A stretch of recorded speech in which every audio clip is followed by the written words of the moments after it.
Welcome guys to Sniper Podcast. This is episode 4 and we are heading into 2026. 2025 was a crazy year and there was a lot of money to be made. It's actually my biggest year in sneaker reselling. So we're going to talk about some lessons because there was a lot of lessons. We lost money, we made money, we figured out new strategies. So we're going to go and do an overview of 2025 and I know you guys are going to have a great time with this podcast right here because we're going to get this thing rolling and show you guys what went down and what you can use therefore you can take it to the next level. We're coming close to the end of the year here.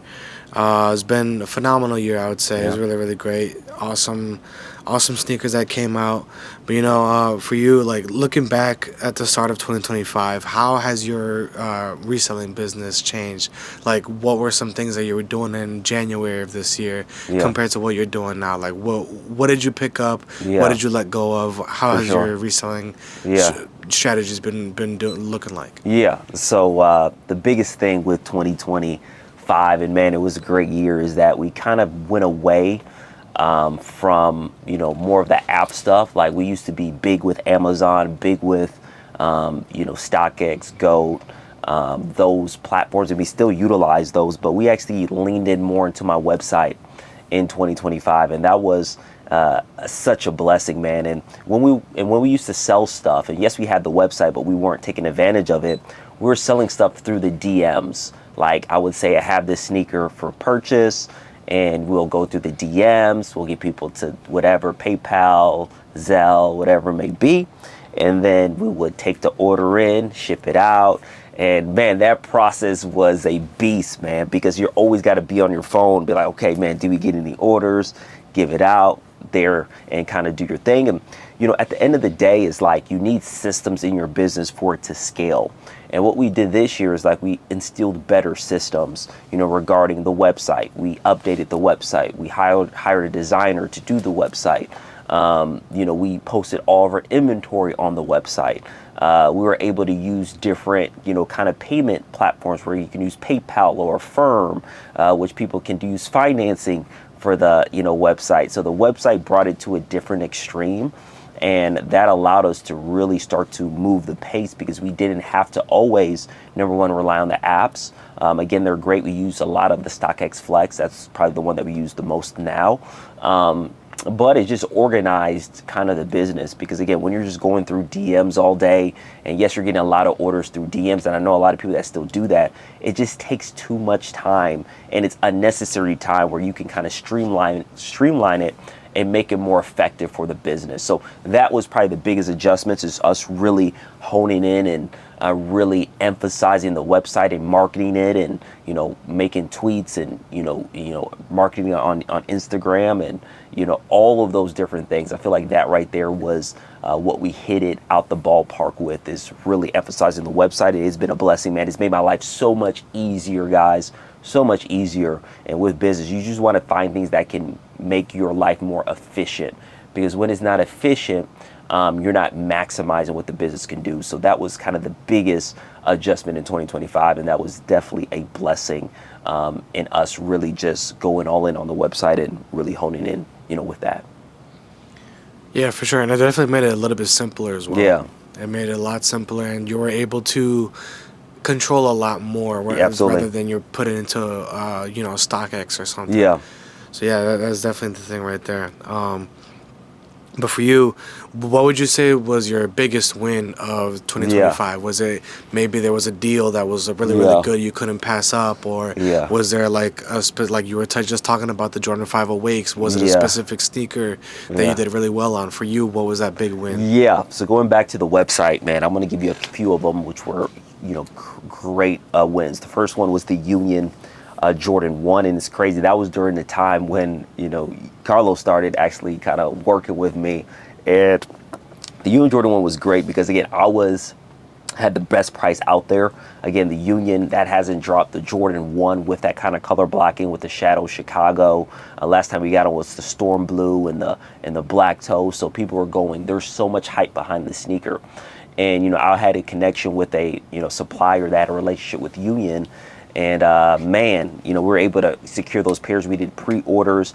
Every single pair sold on that pre-order. And man, we were able to get those things out. So that was a huge win. We made, hundreds, 100+ profit on each pair. So it was a big payday, in 2025. That was the first one. Like, man, this is a big win. The Union, we had all of them sold. We had to pack them up. We're packing for hours on these things. We had a cart full to the brim bringing a UPS. So that was the first big win of 2025 was that Union. Man, there's so many wins, man. But I'll give you a few of them. I'll go beginning, mid, and then late. The second big win was the Awake Fives. Those were absolutely crazy. We were able to get the pink pair and then also the blue pair.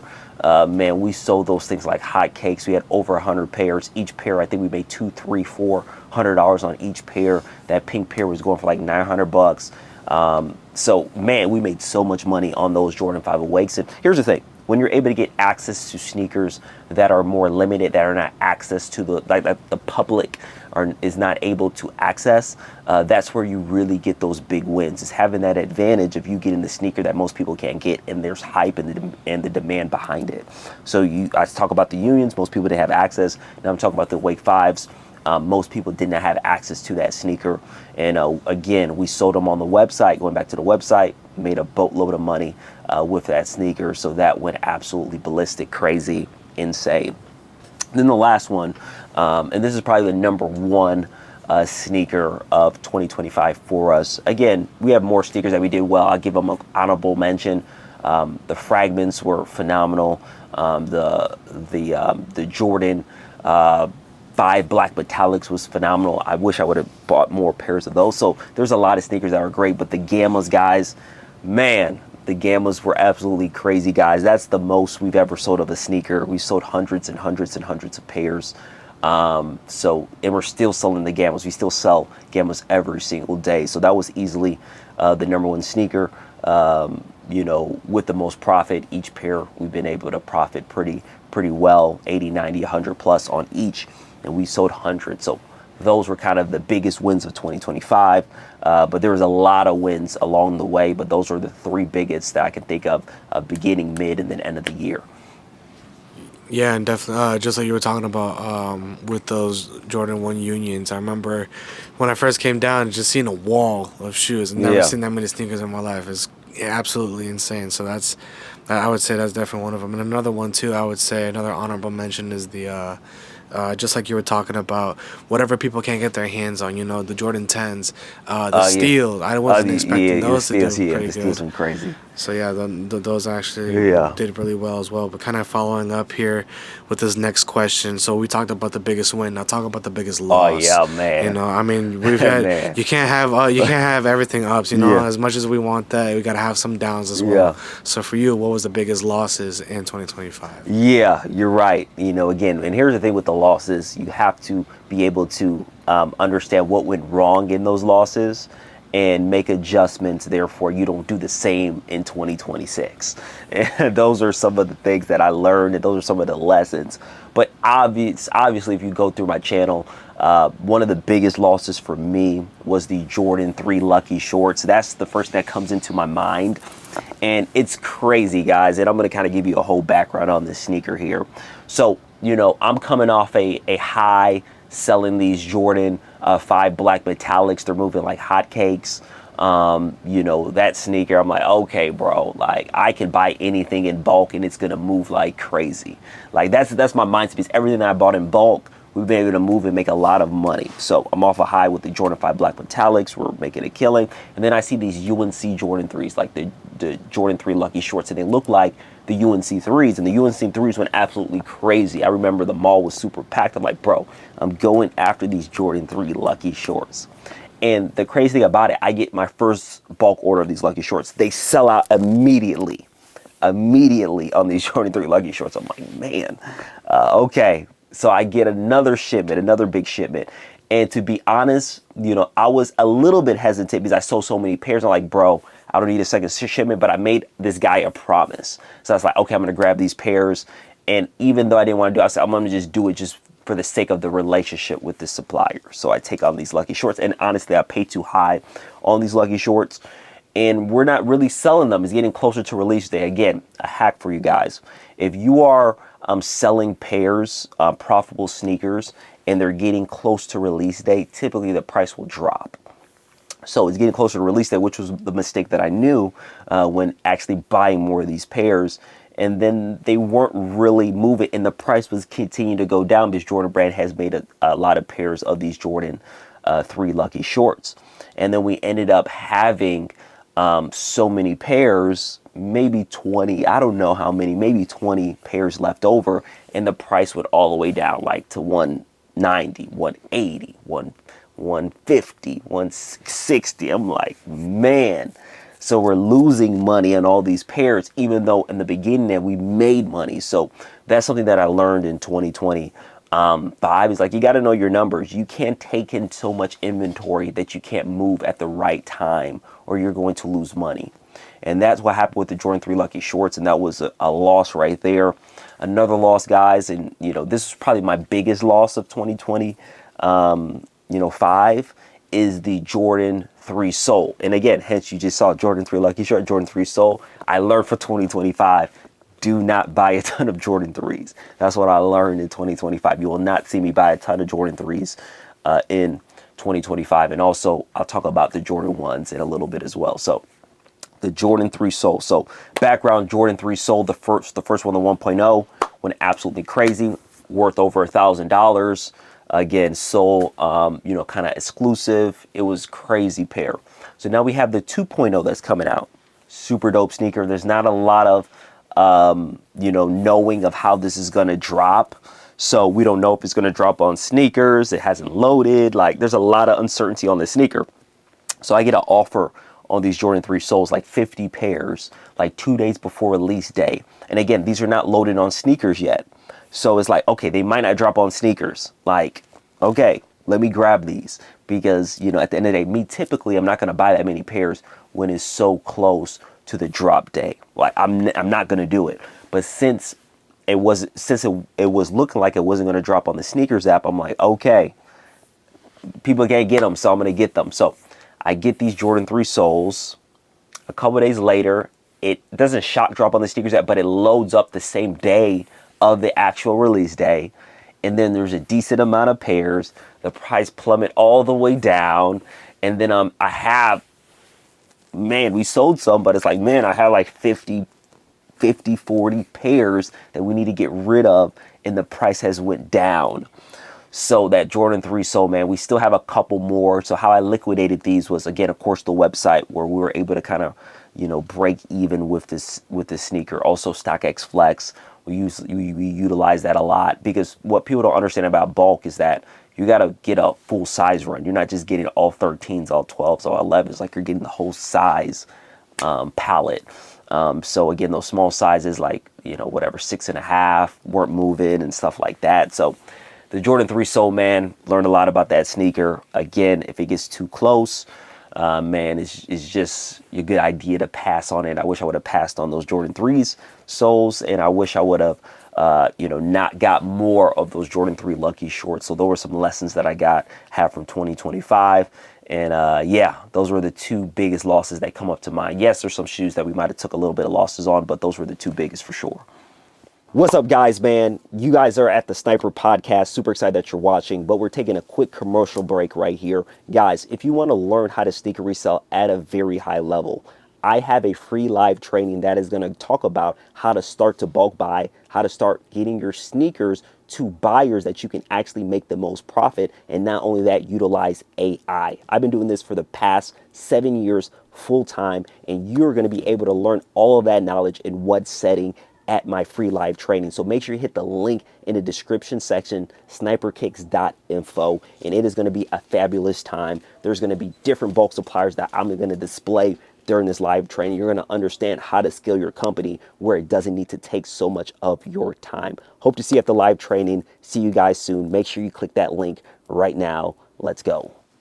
Yeah, definitely. I know we're definitely gonna be more careful with Jordan 3s and Jordan 1s for sure. Yeah.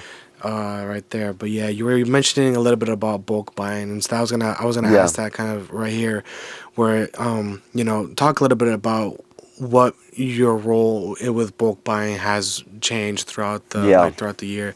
Like, what I mean by that is like, you know, I'm assuming it's you're not very new to bulk buying, Yeah. but like this was the year that you fully went into it. Yeah. So when did you fully commit to, selling in volume, and how has that changed from not only income wise but also stress levels? Because I Yeah. mean, trying to find these pairs Yeah. frantically, I mean, I'm assuming it could cause a lot of stress. So Yeah. talk about that. Yeah. 2025 is where I went into, again, I'm not new to it, but that's when I fully went into bulk buying and not, kind of going to, you know, store to store to store, which is very, very, very stressful. Like Carlos said, number one, and we have so many stores. We'll talk about this in, another podcast. Is like number one, you're going to these stores, you're known, people, you don't know people's intentions when you're coming out with sneakers.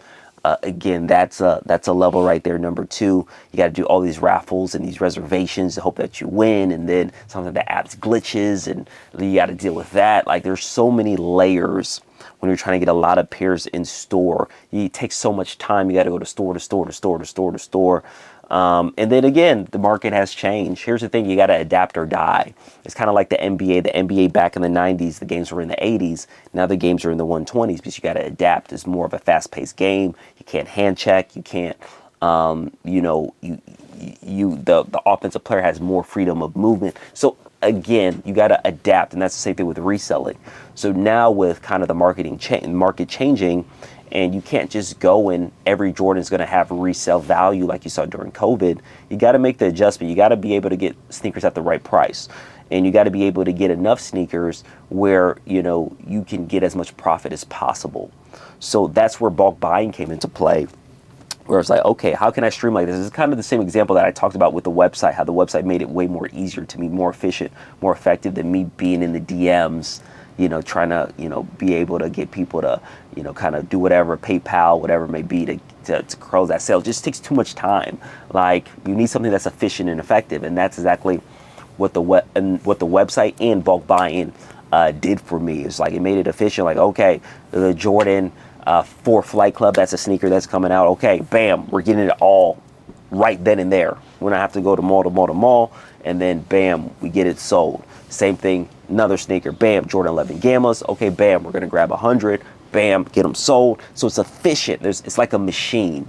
It's a machine that keeps going and going and going. It's not something that again, that just takes stress away, because it doesn't have to take so much mental focus or mental room with bulk buying. So again, that has changed a lot for us. We've been able to increase sales by a lot, because at the end of the day, when you have more sneakers and you have the selling channels, that's going to allow you to make more money. So, that's something that really has elevated. Again, sometimes with bulk buying, you can buy too much, so you got to be cognizant of that.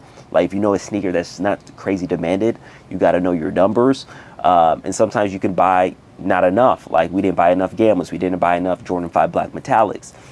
So those are the things you got to play in as well. But also there's bulk buying after, months after the release day. Like for instance, a Jordan 3 Black Cat released in January. Maybe you bulk buy in February and you beat it for a super low price where you're able to move them. So there's a lot of components with bulk buying, and it's the best way to do it. But at the end of the day, you got to have some capital to bulk buy. I see a lot of beginners that want to go and bulk buy, but they don't have any money. So you got to take this. You got to take your steps. You got to start with used sneakers. Start with the Ross. There's so many things that are at Ross now. You see all these. You start at the Ross. You start at whatever it may be, and when you have the capital, that's when you bulk buy. And again, bulk buying is all about relationships. So being able to buy and create relationships, and that's going to allow you to scale the company. So there's a lot of learning in 2025. Bulk buying has changed the game for us, made our time more effective and efficient. And also the website, like I said, made it effective and efficient, and also having different selling platforms. Because again, at the end of the day, the more places you sell on, the more money you'll make. If you only sell on eBay, I see this all the time, you only sell on eBay, you only make money on eBay. If you sell everywhere, and if you have your own channel like myself with Shopify, you'll be able to make more money and kind of go from there. Yeah, it's good. And you were talking about how this year had a bunch of teachings and stuff. Or Yeah. you learned a lot. So kind of wanted to dive into that a little bit, where it's like, what was the biggest thing that you were taught this year, good or bad? Was Yeah. it, you mentioned it a little bit before, talking about with the Jordan threes and Jordan Yeah. ones, not trying to buy so much of that, but maybe there's something else Yeah. outside of just buying or maybe Yeah. bulk buying. Yeah, there's a lot of lessons, but one of the lessons that come to my mind right now is like tracking is king. Like you need to track what you're doing. Because it's going to allow you to not make mistakes that you made before. And when I say tracking, it's like knowing what your ROI. What that means is return on investment. Like if you're buying a sneaker for 300, like okay, what is your what are you selling it at? What is your payout? So you know those numbers. So now the business is predictable. This is so many people do with reselling. They just buy sneakers because it's fun. It's you something you're passionate about, quote unquote, and that's some of the I'm passionate about sneakers, but it's not the reason why I'm in the business because it makes money. There's a lot of stuff in this business I don't enjoy doing, but you still got to do them, and that's one of the things is like people see sneaker reselling as fun, but it's a business, and when you just treat it like fun, that's when the business side gets neglected, and you don't track, and you don't understand the analytics. You don't understand, okay, what do you need to do more of? What do you need to market more of? How can you create more clientele, book of business? Like, these are the things you need to track. And that's one thing I learned in 2025 is like tracking is king. Like you got to track what you're doing because that's going to allow you to understand the business. I talked about, okay, buying too many pairs, not buying enough pairs. You only know that by tracking like directly. Okay, typically with Jordan 4s, how many do we sell? Okay, who are the customers we typically sell on Jordan 4? Okay, what's the split of the Jordan 4s from all the platforms? What percentage is on eBay? What percentage is on StockX? What percentage is on website? You gotta know these things, but so many people are so lazy because it does take some effort to track, but it's something that you just have to do if you want to grow an actual business where you can do this full time, guys. And again, most people's peak was during COVID because of what they've been able, how easy it was. And you just heard me, like we had our most sales this year, and this is way after COVID because we made some adjustments, but tracking is probably the biggest lesson is you got to track what you're doing. My phrase is if you don't track, you don't care. So understanding a lot of the metrics like ROI, your payout, your, who you sold it to, where you're selling it at, where did you source it from, all those things is kind of huge in that process. So that's one of the lessons in 2025 is just tracking. You can't overtrack because you need the data to actually scale. And in traditional business, if you don't have the data, it's a very, very, very hard. If you own a restaurant and you don't know, like, what is your margins from this cheeseburger, how are you supposed to grow the company? You can't do that. It's the same thing with sneaker reselling. Yeah, super, super good. I really love that mindset right there. So guys, man, I know you guys are enjoying this podcast, but I want to remind you guys, make sure you are at the free live training. This right here is phenomenal. It has helped so many people get to the next level. I'm going to tell you a quick story. So one of my clients, Fabian was actually able to do $1 million in revenue, and he's been crushing it. He's been doing a lot of consignment StockX Flex, but he's been able to get sneakers in bulk, the most hyped sneakers, the most profitable. So I'm going to be talking about how you can be able to do that during my free live training. Make sure you hit the link in the description section right there, sniperkicks.info. You're going to have a fabulous time. You're going to learn so much, and this has helped so many people, hundreds of people, be able to make profit in their sneaker reselling business. Make sure you click on that link right there. See you guys soon. Let's get back to the podcast. So with this kind of mindset here, I mean, you go through a lot of different mindset shifts from either beginning, middle, or end. Yeah. There's always going to be some kind of change. Just like you were saying before, you got to adapt or you got to die. Well, probably not got to die, but you got to adapt or die. Yeah. So something like that, something that you had to unlearn to start making money again consistently. Like, was there at all a time where you were going one way, with like maybe you, just like you were talking about earlier with like your website, you were just starting to promote a lot more. What was there another instance like that, or where you had to shift your mindset? Okay, I know what I gotta go from here, or if I gotta let this go and then to pick up another thing instead to go move forward. Yeah, One of the things that I really had to, unlearn in, 2025, and you kind of mentioned it, but we'll go even more in detail about it, is like, yes, in the earlier parts of your business, it's got to be a hustle bustle mindset, where you got to just, kind of, grit it out when you're building a business. That's going to be the first year of the business, but there comes a point of the business where it doesn't need to take so much effort. That's what I had to learn.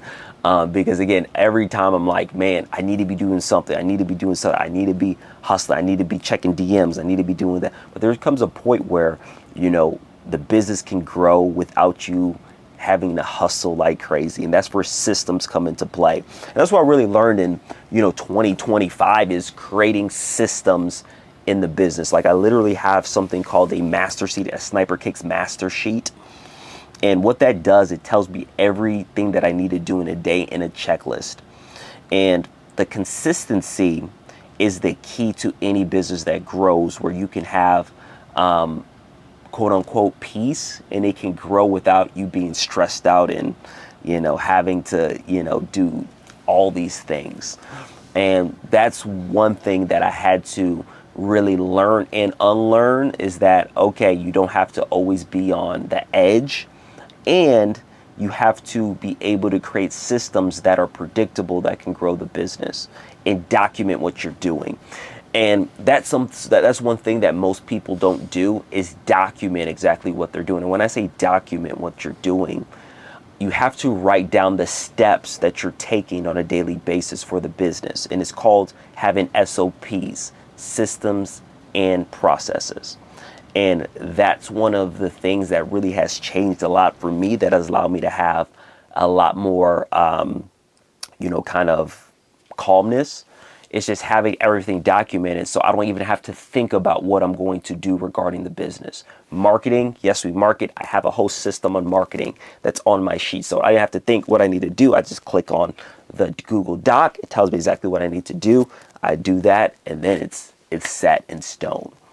And then also, one thing that I learned is like, you don't have to do everything yourself.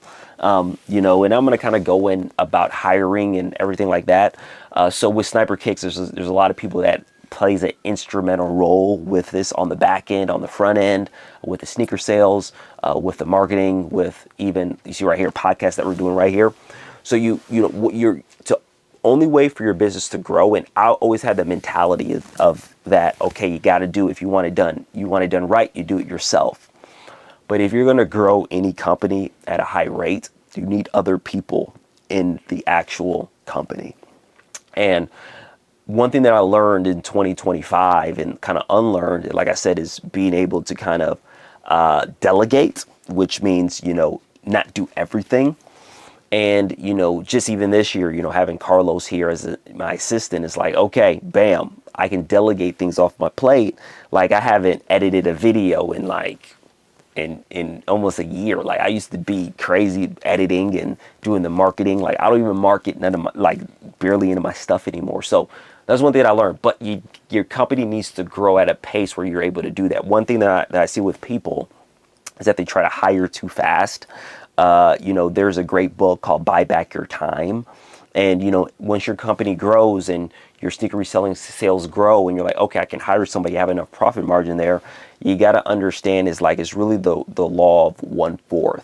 Like, for instance, if you're making, let's say, $200 profit, to hire somebody, you gotta have enough for that 1/4, which is about, of 200, about 50. So there's a lot of things that come into play, because you still need to be able to grow the company. And, that's kind of one of my biggest lessons. If you want it to grow, you need other people. You need to train them as well. That's why systems are so important. Like I said, documenting what you do. Because if you don't document what you do, how are you supposed to train somebody to do what you do?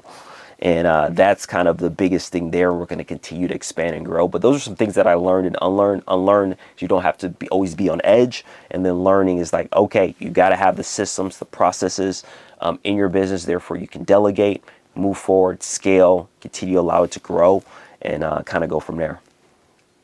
That's really really great. I love what you were talking about systems, having systems in Yeah, place, having things organized. I feel like a lot of people just kind of free ball with yeah, almost anything. yeah, And for some that might be like a first instinct, or some others they might want to write other things down, just like you said. That's really really great. I love that. And kind of going into this next question here was like, you had systems for your business. What about having systems for cash flow? yeah, You when you have a pretty big business like this, or when you have any kind of business, you're gonna receive some sort of cash flow, some sort of yeah, income. So how has that looked differently for this yeah, year? And just like you were mentioning before, yeah, having people to hire. Talk a little bit of that mindset of yeah. having cash flow as well. Yeah, when you operate a business, finances are very important, and most businesses fail because of the finances. Not being organized or the lack thereof. I talked a little bit about hiring, understanding that, know when your cash flow is. That's going to allow you to know. Again, great book, Buy Back Your Time. That goes more in detail about the one fourth or the one third law when you're starting to hire. But first things first with me, the business got to a point where I couldn't do my accounting anymore. So I always had an accountant, but now this accountant's full time. Like he's on retainer, like he's always going through my numbers. So that takes that out of my mind space. And again, delegation, creating systems, being able to strategize things so it can be done correctly. Accounting's so important, especially when you're selling a lot of sneakers. When you're having to when you're having to make sure your books are clean, your tax deductions, your tax write-offs, your mileage. Like there's so many things that come into play. So again, my accountant's super huge, and getting my finances, kind of organized on the bookkeeping end. Number two, always looking at your finances every day. If you want to make more money, look at your bank account every day. Again, see what's going out. I organize it all myself in Google sheet. Reasoning why is I want to know what's going on. A lot of times in business, and you see a lot of these quote unquote scandals with a lot of these companies, is because the owner is not looking at the finances on a daily basis. So you need to look at your finances on a daily basis. Very important. And cash flow. This is so important in a business and how you manage it. So a lot of times I see a lot of specifically sneaker stores, struggle because they don't have the cash flow because they're putting it all in inventory. And when you're growing your business, you need cash to buy sneakers. And yes, you want to have inventory, but you want high turnover on your inventory. I see a lot of people say, "Hey, I want to invest in sneakers." Like, yes, you can, but it's like you're going to wait a year to make additional $40 on each. Like, yes, if you have a lot of money, sure, but it's like, is that worth it? Instead of selling it for make profit now, use that money to buy something else that can make you more profit and keep churning that way to create cash flow. Like that's way better to do. So people that have struggles with cash flow, it typically means you're not turning around your sneakers fast enough. So there's a deeper issue. The deeper issue is probably you don't know how to sell your sneakers, and that's where you have cash flow issues. Or you're buying the wrong sneakers, or you're paying too high. So those are things you really need to kind of dive deeper in. Like for us, we want to turn over our sneakers very high. We do something called pre-order, which allows cash flow. Like, oh my, like if you don't do this, do this. If you're watching this right here, do this. There's something called pre-orders. And what a pre-order is essentially you're allowing people to buy the sneaker before it actually drops, before you have the sneaker. So what that does there is that people are paying you already for the sneaker. Once you get the sneaker, you ship it out.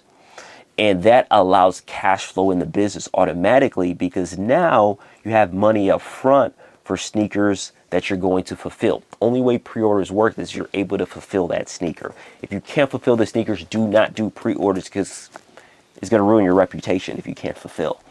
So there's so many ways to create cash flow. There's so many ways to continue to expand the business so your company is not cash strapped where it can't grow.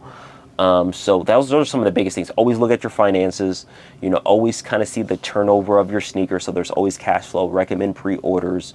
Again, recommend not investing into sneakers and waiting a year because it straps your cash. And just hiring the right people to kind of look over your finances regarding accounting, all that good stuff. Again, if you're doing pretty big numbers, again, I recommend hire an accountant because again, they do their job. That's what they do for a living. So then organizing that can really help you and really move forward. Really, really good stuff. I feel like a lot of people are super, super curious with the cash flow, the side of Yeah. that with sneaker buying, and a lot of it, sometimes they might be wanting to get their own, collection started. So I feel Yeah. like it's a really, really great topic to talk about there. Yeah. But kind of uh, this next question here, you already dropped Yeah. a lot of great knowledge and stuff like that, and what is a piece of advice that you would give your January year self at the beginning of the year in Yeah. January? What is the stuff that you know now, whether it be something in the business or something Yeah. with networking or something about the cash flow aspect? What is a big piece of advice that you would give the beginning of the year self Yeah, of 2025? yeah. Kind of going back to what I was talking about, a lot of the lessons. One thing I would just tell them is like, number one, continue to track what you're doing so you can understand scaling the company.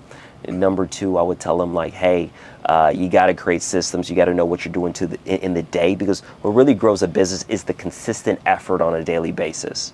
Because it's easy to be consistent for a couple of days, but it's hard to be consistent for an entire year. And the only way you can be consistent for an entire year if you have systems that you don't have to really think about on a continuum, where it's like, okay, what am I going to do today? Like, that should never be a question. You should have those systems in place so you can execute on a daily basis and go from there. And again, another thing in advice that I would give myself is like, continue to bulk buy, continue to create relationship with suppliers, continue to double down. That's one thing that I would tell my younger self, is double down on SKUs. A SKU is basically is a number that specifies a sneaker. Like, I would double down on sneakers that that would do well. Like, one of the biggest mistakes that I made is that I didn't even triple, quadruple down on the Jordan 5 Black Metallic, and I knew it was going to do well. So that's a mistake. I would tell myself to double down on the right sneakers, because again, you can make a lot of money with a sneaker if you buy enough pairs, and it's the right pair. Again, not like the Jordan 3 Lucky Short, and a lot of these Jordan 1s. But we did well with some Jordan 1s. Some Jordan 1s we kind of dropped the ball, like the Jordan 1 Rare Air. That sneaker, man. We made some profit, but we lost some on that as well. So again, double down on the right SKUs and just understand, like, always get better every day. I would just tell myself, always get better, always learn, always reflect on what you're doing, because in reflection, that comes the progression, because you understand, okay, this went wrong today. What can I make adjustment for tomorrow? Therefore, I don't make that same mistake. It's just reflection, and just understanding is like, it takes time. You're not going to be a crazy, reseller overnight. Yes, you can. Yes, you can do it in a fast pace relative to a lot of different businesses, but you gotta understand it's consistency, man. Consistency. A lot of people see what I've done on YouTube. It was consistency. A lot of people see what I do in sneaker reselling because of YouTube. And no, it's because of consistency with the sneaker business. So again, I just tell myself to keep going, be consistent, track what you're doing, and continue to create relationships with suppliers that can allow you to elevate and grow, and continue to progress and continue to grow the website and the brand, and go from there. Such great mindset, man. I really love the advice you give, and you've been doing this for so long. Yeah. You know the ins and outs of Yeah. business building and stuff like that. But with 2025 coming to an end pretty soon Yeah. here, right around the corner, literally in a couple days. What's 2026 gonna look like for you? Like, is it Yeah. gonna be a lot more volume? You're gonna Yeah. do a lot more bulk buying, Yeah. or like what's a biggest thing that you're really excited about coming into 2026? Yeah, the biggest thing is just keep improving numbers. continuing to bulk buy at an even higher level, continuing to grow the brand. Because at the end of the day, you don't need a brand to make a lot of money with reselling, but it does help. At the end of the day, it does help if people know you. That'll allow you to kind of grow your sales. So bulk buying is going to be huge. Double downing on the right sneakers is going to be huge, in 2026, and continuing to, find different ways where we can maximize our sneaker sales, maximize our profit. Maybe, even run, kind of get new audiences, with the website. Maybe, run meta ads to the actual website. So there's a lot of things that I want to do in 2026 and try out. And at the end of the day, the biggest thing is growth. You want to get better. Like I said, 2025 was our best year, but 2026 is going to be better. But the only way we do that is by reflection, growth, and actually taking action. Because again, action is the only way to elevate and grow. And those are some things we're gonna kind of try out. Continue to double down on the right sneakers. Continue to create those supplier connections. Continue to grow the brand through YouTube and Instagram and Twitter and I think in 2026 we'll start running some kind of ads to the website to see how that does. But again, there's so many things that we can do and continue to build the team as well, because again, you're as strong as your team. And those are some of the adjustments we'll make in 2026 to allow it to grow and really move forward. Awesome. Well, yeah.